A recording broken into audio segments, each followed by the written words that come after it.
Cumprimento os amados com a paz do Senhor. Seja muito bem-vindo à nossa segunda videoaula da lição de jovens. Lição esta que estamos tratando durante esses 3 meses seguintes acerca do perigo das tentações, as orientações da Palavra de Deus, de como resistir e ter uma vida vitoriosa. Hoje estaremos tratando do seguinte assunto: Adão e Eva querendo ser como Deus. Nosso texto principal está em Gênesis capítulo 3, versículo 5, que nos fala da seguinte maneira: Porque Deus sabe que no dia em que dele comerdes, se abrirão os vossos olhos, e sereis como Deus, sabendo o bem e o mal.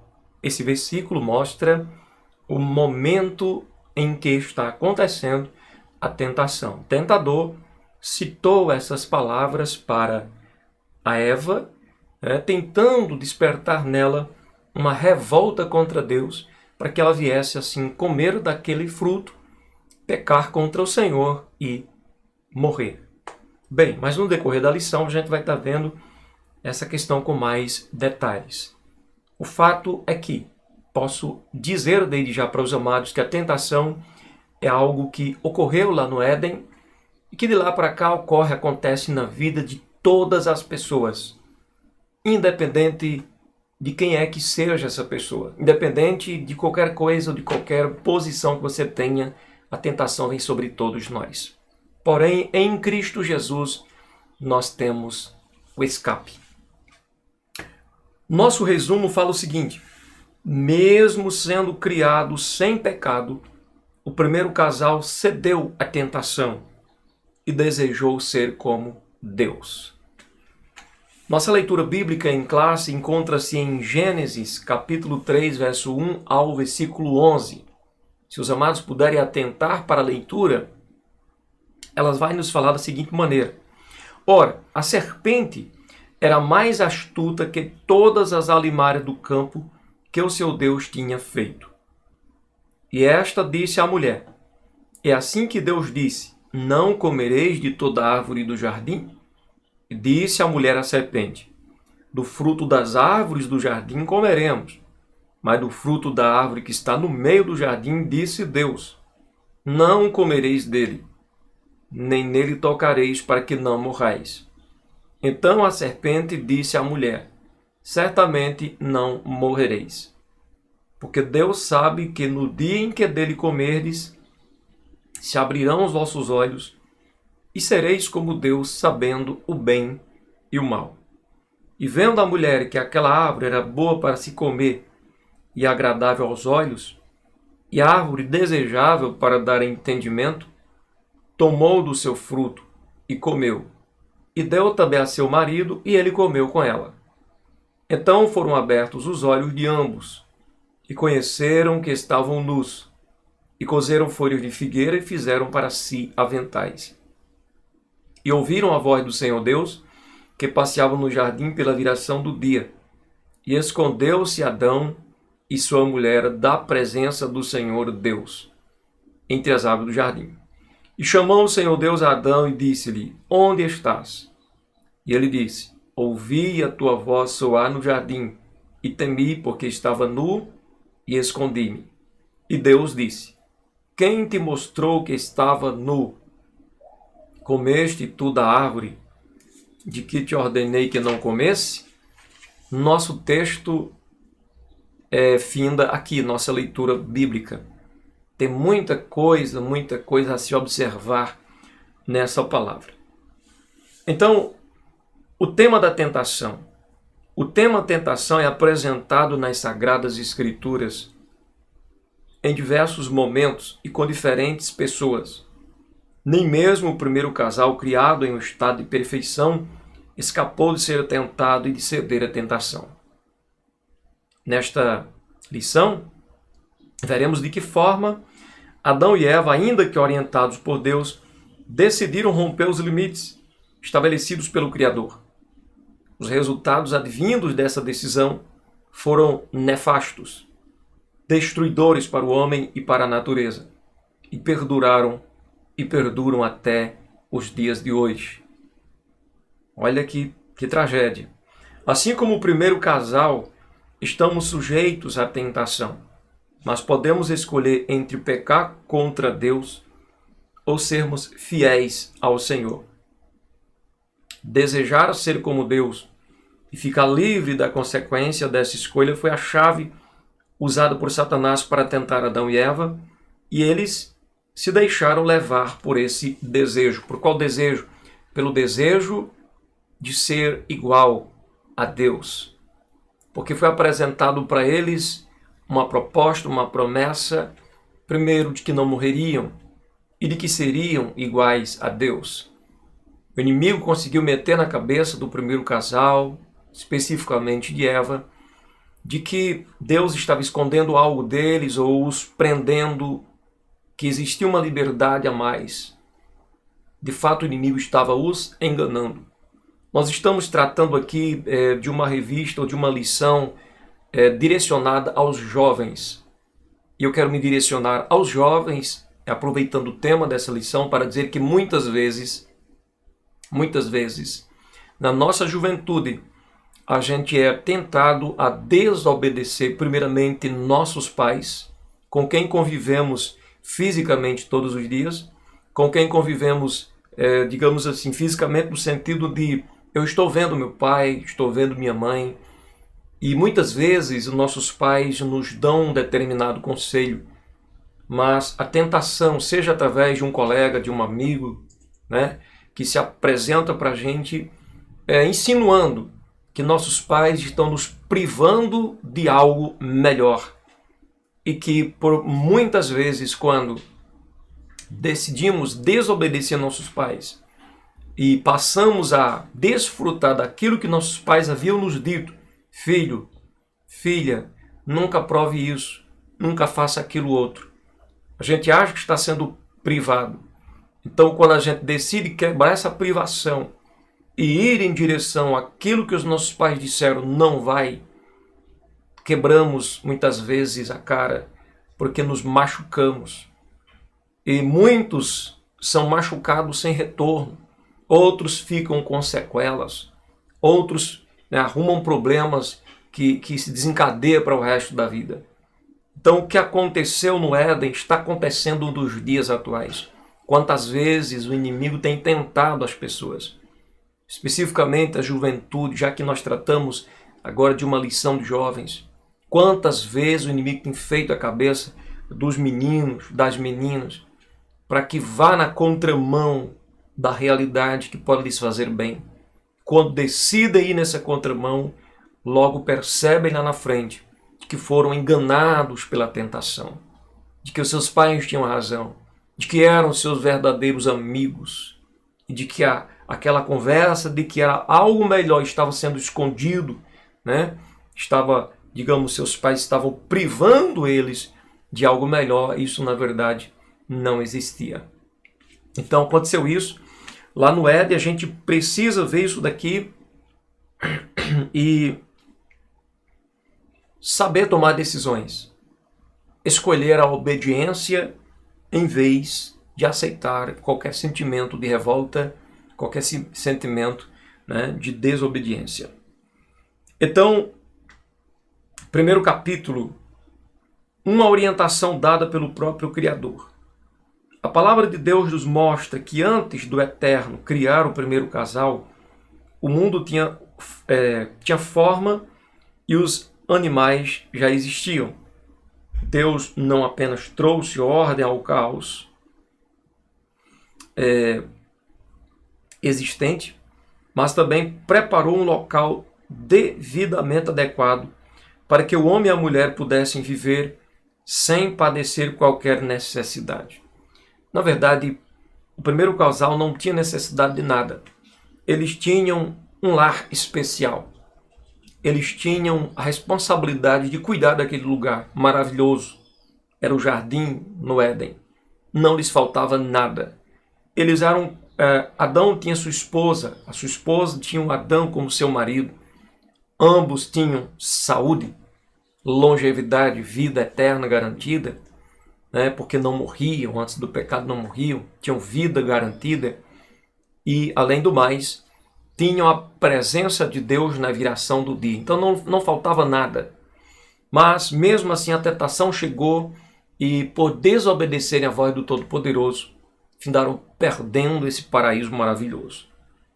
É algo de se pensar, porque às vezes a gente está bem e procura complicações para a vida achando que vai encontrar algo melhor. Bem,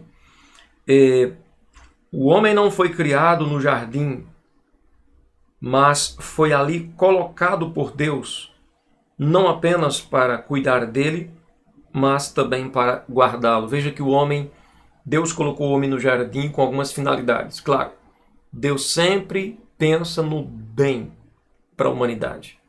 Então, Deus criou um jardim para o homem lá residir, né, para o homem lá cuidar daquele local e para guardar.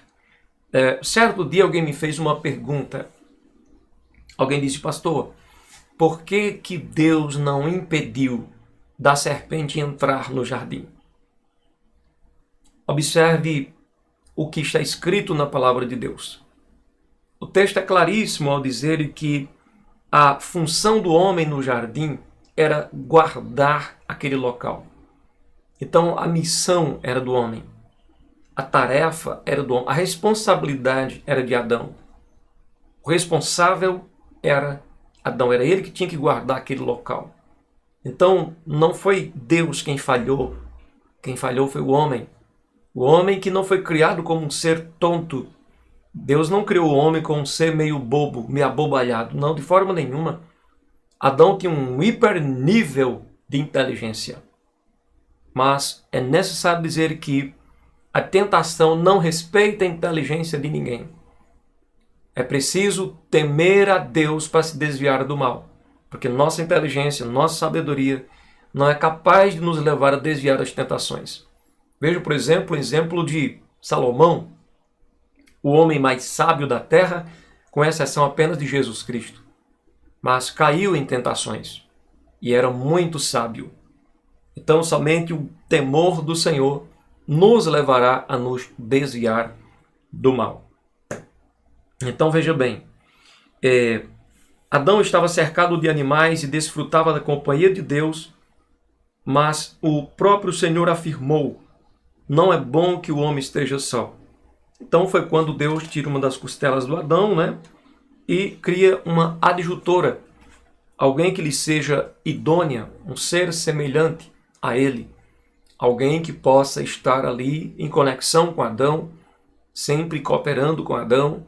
É necessário se dizer que a Eva não foi criada da cabeça para que viesse dominar sobre o Adão, também não foi criada do pé para que o Adão viesse pisá-la, humilhá-la, escarnecer dela. Pelo contrário, foi criada do lado, o que dá um entendimento, né, um significado de companheirismo lado a lado. Homem e mulher, ambos devem caminhar lado a lado. Não é verdade? E aí o que diz? Essa verdade bíblica nos mostra que há uma forte ligação afetiva e emocional entre o homem e a mulher. Essa ligação afetiva foi planejada por Deus para o casal. Por isso, Satanás sempre vai tentar destruir essa ligação afetiva. O diabo investe pesadamente para destruir essa ligação afetiva que foi planejada por Deus, né? Ele vai utilizar aí todas as propostas enganosas que ele puder para tentar destruir. Não dê lugar ao diabo, porque se der lugar ele destrói. E uma das propostas dele é: você pode ser feliz com outra. E aí o casamento vai de água abaixo. Você pode ser feliz com outro. Essa pessoa já não te agrada mais. Vai lá, arruma outra pessoa para você ser feliz. Engano das trevas. Puro e ledo engano. Criados sem pecado. O primeiro casal foi formado sem pecado, no estado de inocência. Foi o Adão e Eva. Eles foram criados para não morrer. As Escrituras nos mostram que desde o princípio Deus preparou o melhor para a humanidade. Assim como o primeiro casal ali no Éden, o Senhor deseja que tenhamos provisão, proteção e a presença dele. Hoje, sim, mas hoje, pastor, hoje Deus quer que nós tenhamos provisão, tenhamos proteção e tenhamos a presença dele. É isso que o Senhor deseja para as nossas vidas. Mas o inimigo, com suas tentações, luta para que essas coisas não aconteçam. Para que não haja provisão, nada de proteção e muito menos a presença de Deus conosco. O inimigo luta para que isso não ocorra. E para isso, o que ele faz? Ele nos estimula à desobediência. Porque ele não pode nos afastar de Deus, nem afastar Deus da gente. Somente a gente, com os nossos atos irresponsáveis, é que podemos nos distanciar de Deus. Porque não é Deus que se afasta de nós. Mas se eu for irresponsável, eu posso me afastar do Todo-Poderoso. E aí estaríamos vencidos, não é verdade? Mas o Senhor nos convida para perto e nos chama para próximo dele. Uma única restrição. A única restrição que nós vemos aqui, dada pelo Senhor, foi que o casal não comesse do fruto que procedia da árvore que ele chamou de árvore da ciência do bem e do mal. Muitas pessoas especulam, mas o que era uma maçã, uma pera? Que tipo de fruto era esse? Queridos, a Bíblia não nos especifica o tamanho, não nos especifica o nome da fruta, nem isso importa.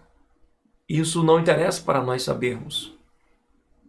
A única coisa que está escrito lá é que havia necessidade de o homem guardar o mandamento de Deus. Não coma. E ele quebrou esse mandamento. Por que ele quebrou esse mandamento? Pelo mesmo motivo pelo qual o tentador que veio tentá-los caiu. Verdade? O mesmo motivo. A gente vai ver a partir do capítulo 2. Deus não criou robôs programados para obedecer incondicionalmente a qualquer ordem, sem poderem refletir no que iriam fazer ou deixar de fazer, nas consequências de suas ações. Adão e Eva tinham autonomia para obedecer a Deus ou rebelar-se contra ele. Talvez alguém diga, mas Deus podia ter impedido isso. Não. Deus não podia ter impedido isso. Mas por quê? Deus não pode tudo? Sim. Mas Deus é justo. Deus me criou e criou a você com livre arbítrio, livre direito de escolha. Nós fomos criados à imagem e à semelhança de Deus. Nada pode proibir Deus de decidir, de escolher. Nada pode proibir Deus de pensar, de gostar, de desejar. Nada pode impedir o ser humano também dessas capacidades, porque Deus colocou-as em nós. O poder de decisão, o poder de escolha, saber discernir entre o norte e o sul, entre o leste e o oeste. Você tem poder de decisão se você faz algo ou deixa de fazer aquilo. Nós escolhemos o que quisermos escolher na nossa vida. Agora, é preciso sermos responsáveis e calcular bem e pensar no seguinte: qual a consequência de determinada escolha? Foi o que o Adão e Eva não pensaram. E o que às vezes a gente não pensa. Por quê? Porque a tentação, ela trabalha para nos enganar. Ela trabalha para nos cegar. Então, se nós formos cegos, então nós escolhemos cair no abismo, achando que estamos indo para o paraíso. Entende como isso é sério? Por isso que é necessário sempre olhar para o Senhor e desejar agradar ao seu coração. E submeter a Deus nossos desejos, para que as nossas ações sejam de acordo com a sua vontade, e então não cairemos nas tentações. Capítulo 2. A dúvida. Um dos maiores problemas no tocante à tentação é o fato de que ela não apenas serve de isca para o pecado, mas coloca em xeque o que pensamos a respeito de Deus.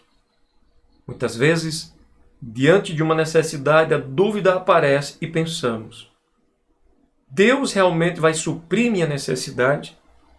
Será que Deus se importa comigo? Será que o Senhor vai me suprir?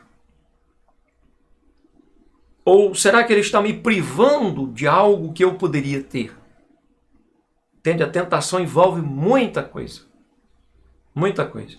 Ou diante de uma situação perigosa, questionamos: o Senhor vai mesmo me livrar e me proteger? A palavra de Deus afirma que Satanás se aproximou de forma sorrateira da mulher e começou a conversar com ela por meio da serpente. Esse animal certamente já era conhecido do primeiro casal, por isso não deve ter despertado espanto quando se aproximou e iniciou a conversa. O inimigo não se aproxima daquele casal fazendo aquele auê, aquele barulho, né? Aquele redemoinho no meio do fogo, estrondante, tridente na mão, cauda de animal feroz e aquela coisa toda. Nada disso. Ele chega sorrateiramente, suavemente e começa a conversar delicadamente com Eva. Ele não tem o objetivo de amedrontar nem de espantar. Ora, claro, ainda hoje é a mesma coisa. O inimigo não tem o objetivo de me espantar, porque se ele tentar me espantar, eu vou correr para onde? Para os braços do Pai. E o Pai é todo poderoso, é o nosso esconderijo. Então, para nos pegar, o inimigo não vai nos espantar, nos fazer medo. Pelo contrário, ele vai tentar conquistar nosso coração para ir após ele. Entende? Nós vamos ver na sequência aqui que foi isso que ele trabalhou na vida dos dois, na vida da Eva, que logo ofereceu do fruto para o seu marido. E ambos estavam desejosos pela mesma coisa que o inimigo estava, que o inimigo esteve desejoso, que por causa disso ele caiu. Né? Veja bem, então, o inimigo ele semeou no coração de Eva o mesmo sentimento pelo qual ele foi expulso do céu. Eu vou ler um texto, Isaías capítulo 14 e versículo de número 14. Vamos ler aqui essa palavra. Deixa eu abrir aqui para os amados. Diz o seguinte, olha. Isso estava no coração do diabo, no coração do inimigo. Ele disse assim, olha, subirei acima das mais altas nuvens e serei semelhante ao Altíssimo. Veja que no coração do inimigo havia esse desejo de ser semelhante a Deus. Que foi a mesma coisa que ele despertou Eva, né, e o Adão a sentirem. Desejo de ser semelhante a Deus. Nunca, nunca, jamais a gente pode desejar ser semelhante ao Senhor. Ser igual a Deus. Jamais. Então, da mesma forma que ocorreu a queda do ser que fora criado para glorificar a Deus, caíram também o homem e a mulher, pelo mesmo tipo de pecado. Se abrirão os vossos olhos. A serpente fez Eva acreditar na possibilidade de obter um conhecimento extraordinário. Veja bem, o que faltava na vida daquele casal? Nada. Mas o inimigo conseguiu botar na cabeça deles, né, que estava faltando algo, que Deus estava escondendo algo. Então esse sentimento de que está faltando algo, eu tenho que procurar, eu tenho que desfrutar de algo além daquilo que Deus me deu, é perigoso. Porque você vai sair da dependência de Deus, você vai começar a viver como se fora, digamos, como se for um ser independente. E não existe um ser independente do Criador. Só se existisse outro Deus. E não existe. Entende? E aí, saber mais do que era preciso. Eles queriam saber mais do que era preciso. No caso do primeiro casal, não estava atrelado a possuir um conhecimento diferenciado para a vida, e sim ao ato de desobedecer ao que Deus havia determinado. O problema não era somente adquirir conhecimento, mas a desobediência àquilo que estava determinado. A palavra de Deus nos convida a buscar a sabedoria e o conhecimento. Isso está em Provérbios 4 e 7. Entretanto, ela nos adverte a que não nos apoiemos somente na nossa própria experiência, mas que aprendamos a confiar no Senhor e a depender do Senhor. Crescer no conhecimento é bom, mas se não sairmos da dependência de Deus. Isso é muito importante. Deus tem prazer em partilhar conosco os seus segredos, mas há coisas que não nos é reservado saber. E Deus é bem claro nisso. Ele deixou bem claro isso. No Apocalipse a gente vê isso, em Atos dos Apóstolos, logo no começo do livro, a gente vê isso, Jesus falando para os discípulos que acerca dos tempos e estações não os competia saber. Da mesma forma, lá no Apocalipse, quando os trovões falam, né, os trovões ali, as vozes de trovões bradando, e João vai escrever, o Senhor brada para ele e diz, não escreva isso daí. Por quê? Porque tem coisa que não é para mim saber. Tem coisa que não é para você saber. E não podemos ficar desesperados, descabelando a cabeça, né, para querer saber daquilo que não está revelado para nós. O que temos da parte de Deus, aquilo que Deus nos deu com clareza, é totalmente suficiente para a gente estar debaixo da dependência divina e, por final, irmos morar no céu. Porque quando chegarmos diante do nosso Pai, então saberemos o que é necessário saber, que nós nunca soubemos. E então o Senhor será glorificado na vida dos seus. Agora, essa frase aqui é forte, olha. Sereis como Deus. Isso meu irmão, olha, muito forte essa frase, muito terrível essa frase, muito terrível, entende? Muito destruidora. Satanás, ao tentar Eva, diz que ela e o marido seriam como Deus. Mas em que aspecto? Na glória que Deus manifestava ou no seu poder criador? Em nenhum dos atributos de Deus. Nós nunca seremos como Deus em nenhum dos seus atributos. Até mesmo nos atributos comunicáveis de Deus para as nossas vidas. Nós nunca seremos como Deus por nós mesmos. Nunca. Por exemplo, um dos atributos comunicáveis de Deus ao ser humano é amor. Outro que eu posso citar é santidade, santificação. Mas nunca aqui na terra seremos santos como Deus, como o Senhor é santo. Nunca. Nunca amaremos como Deus ama. Porque Deus é amor. E nós recebemos amor. Então nós não somos amor. Nós recebemos o amor de Deus. Nós dependemos, precisamos estar ligados no Senhor para poder ter alguns dos seus atributos conosco. Se nos distanciarmos um pouquinho de Deus, então já não temos. Então nunca seremos como Deus, em parte alguma. O que eles receberam foi justamente o que Deus disse que aconteceria caso fossem desobedientes.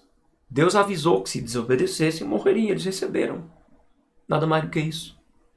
O pai da mentira iniciava assim o seu projeto para destruir a obra-prima de Deus. Terceiro, qual o custo da desobediência? Primeiro, o afastamento de Deus. Terrível isso. Segundo, problemas entre o casal. E terceiro, a morte como consequência. Aí a pergunta é, e hoje, Qual o custo da desobediência? A pergunta é: vale a pena desobedecer?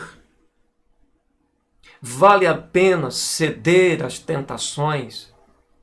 Passar por cima da orientação dos nossos pais? Da palavra de Deus em busca de algo que a gente acha que Deus está privando a gente? Que a gente acha que nossos pais estão privando a gente? Vale a pena passar por cima desse mandamento para irmos em busca de algo novo? Por que não vale a pena? Primeira coisa que acontece na desobediência: afastamento. Né? Depois de desobedecer a Deus, qual foi a reação do casal? Tentaram se esconder da presença de Deus. Deixa eu te perguntar, o amado ou amada que está ouvindo até agora, foi Deus que se escondeu deles? Não. Automaticamente, quando a gente decide desobedecer a Deus, somos nós que fugimos da presença. Somos nós que nos escondemos. Somos nós que não nos damos mais com Deus. Entende? O que nós vemos é Deus procurando eles e não se escondendo deles, mas eles se esconderam. Quer dizer, se eu desobedecer, se eu for contra a palavra de Deus, eu vou tratar de fugir para mais longe da luz. Entende? É um efeito terrível. E aí o que a gente vê aqui? Em sua onisciência, né? O Senhor já sabia do ocorrido. No entanto, ele não perguntou a Adão: ô Adão, por que você pecou? Mas ele perguntou: Adão, onde você está? Deus sabia onde eles estavam, mas desejava dar ao casal a oportunidade para que entendessem o que fizeram. O onde estás representa uma posição de afastamento da presença de Deus. Quer dizer, se Deus está perguntando onde você está, significa dizer que essa pessoa, esse ser, no caso o homem, saiu da presença dele, afastou-se. O Senhor não chamou Eva, mas chamou Adão. Por que será? Porque Adão era o responsável pelo jardim, era o responsável por sua esposa e, juntamente com ela, responsáveis por obedecer às orientações que havia recebido de Deus. Então Deus procura aquele a quem Deus entregou a responsabilidade para uma prestação de contas ou alguma coisa. Mas, pelo contrário, qual foi a reação deles? Como eles se comportaram? Adão diz: olha, Deus, olha, a mulher que tu me deste. Quando o Senhor o procura, o interroga, diz: a mulher que tu me deste, me deu do fruto e eu comi. Quando Deus procura a mulher joga para a serpente. E assim ficaram sem consertar a situação. Verdade? Então veja bem. Adão, questionado por Deus por sua desobediência, aponta para a esposa como a fonte que o induziu ao erro. É curioso como ele tentou transferir a culpa do seu erro para outra pessoa, sendo que ele mesmo não se opôs à proposta de desobedecer ao Senhor. Não raro, temos a tendência de buscar um culpado para a nossa própria torpeza. Geralmente, quando a gente tenta colocar culpa na outra pessoa, o que não é válido diante de Deus, porque somos responsáveis pelos nossos atos, pelas nossas ações. Né? Por sua vez, Eva, questionada também por Deus, aponta para a serpente como a raiz da sua desobediência. Mas qual foi a raiz da desobediência de Eva mesmo? Qual foi a raiz da desobediência de Adão? Quando você lê Tiago capítulo 1, a gente descobre qual foi a raiz. O desejo. Surgiu o desejo. O desejo, a concupiscência, né?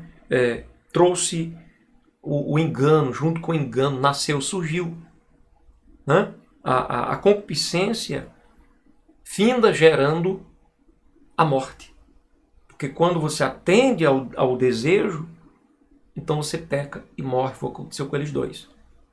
Então esse foi o problema e continua sendo o problema hoje. O problema não é você ser tentado. O problema é se você deseja realizar, satisfazer, ceder a essa tentação. Adão e Eva se esqueceram dos momentos com Deus, das riquezas do jardim, do convívio e das conversas ao fim do dia. Ao dar ouvidos a Satanás, eles se posicionaram em contrariedade ao que conheciam do próprio Deus, mesmo que de forma inconsciente. Terrível, né? A morte como consequência. O que o inimigo não disse foi o preço que o casal pagaria pela desobediência, a morte.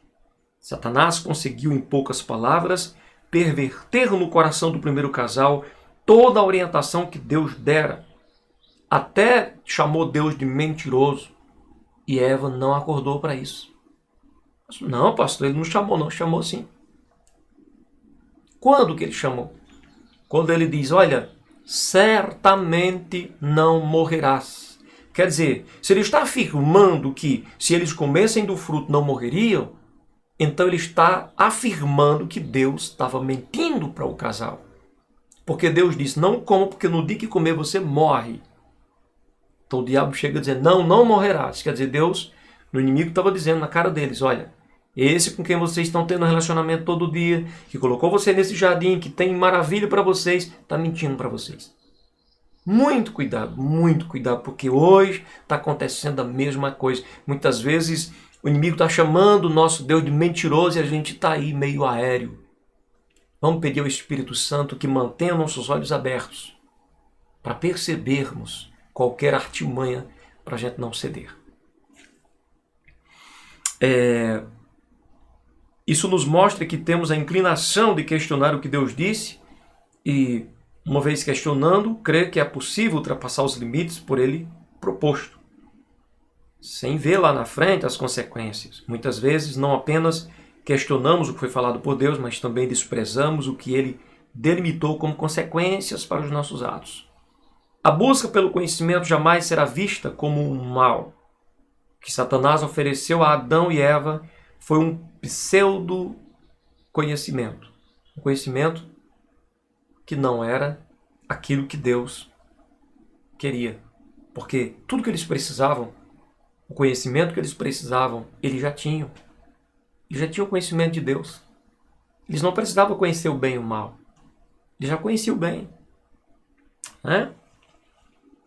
Obedecer a Deus é uma escolha nossa e é sempre a melhor decisão. Adão e Eva escolheram ouvir a voz do inimigo. Desobedeceram a Deus e as consequências dessa decisão trouxeram maldição tanto para eles quanto para a natureza.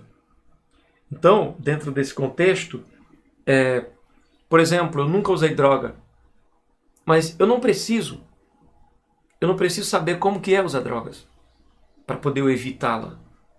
Não preciso. Ninguém precisa conhecer aquilo que Deus não quer que você conheça.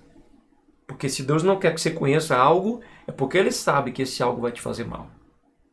Não é verdade?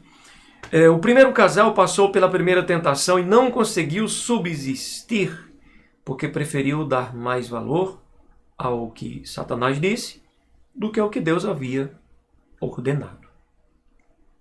Eles não somente descreram do que o Senhor havia dito, mas também creram que poderiam ser semelhantes a Deus, que não morreriam. Como vimos, o preço pago pela desobediência nunca compensa a perda da comunhão com Deus e as consequências que se seguirão. Tudo que você precisa para ser feliz, comunhão com Deus. Nada é melhor que isso. Nada é mais importante, mais especial do que comunhão com Deus. Não troca, não vende, não negocia isso por nada. Tá bom? Findamos essa lição. Próxima lição estaremos falando a respeito de José e se resistir à tentação é possível. Então, até a terceira videoaula aí em nome de Jesus. Que Deus abençoe a tua vida, teu trabalho, né? Deus abençoe poderosamente a sua família, em nome de Jesus.